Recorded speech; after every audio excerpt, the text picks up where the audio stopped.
রাজ্যের সিপিএম নেতা সুজন চক্রবর্তী সাংবাদিকদের উদ্দেশ্যে কি বললেন দেখুন এই ভিডিওতে। কলেজে ভয়াবহ ঘটনা, ভয়াবহ। ছাত্ররা প্রতিবাদ করবে, যুগে যুগে দেশে দেশে ছাত্রদের প্রতিবাদ থাকে। ছাত্রদের প্রতিবাদ যদি কখনো বন্ধ হয়ে যায়, সমাজটা বন্ধ হয়ে যাবে। কে বলবে? প্রোটেস্ট কে করবে? ভিন্ন স্বর তুলবে কে? যুক্তি তর্কের লড়াই করবে কে? না, করতে পারবে না।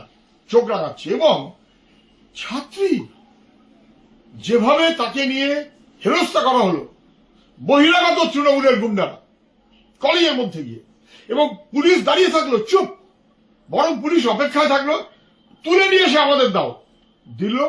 থানায় নিয়ে গিয়ে বেধড়ক মারলো, সিসিটিভির কভারেজের বাইরে ঘর, বেধড়ক মারলো, গালিগালাজ করলো, অসভ্যতা করলো।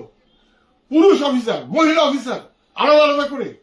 এবং শেষমেশ কি ভয়াবহ, মোম গলিয়ে গায়ে ফেলা হচ্ছে।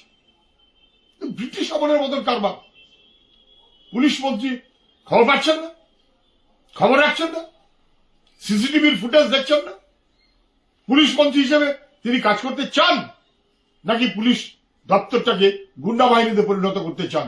এ কখনো মেনে নেওয়া যায় না। ওরা কোর্টে গেছে, সব কথায় কোর্টে যেতে হচ্ছে। কোর্ট ছাড়া প্রশাসন অচল। পশ্চিমবাংলার এটা দুর্ভাগ্য। আমাদের ভিডিও ভালো লাগলে লাইক ও শেয়ার করুন, কমেন্ট সেকশনে গিয়ে জানান আপনাদের মতামত।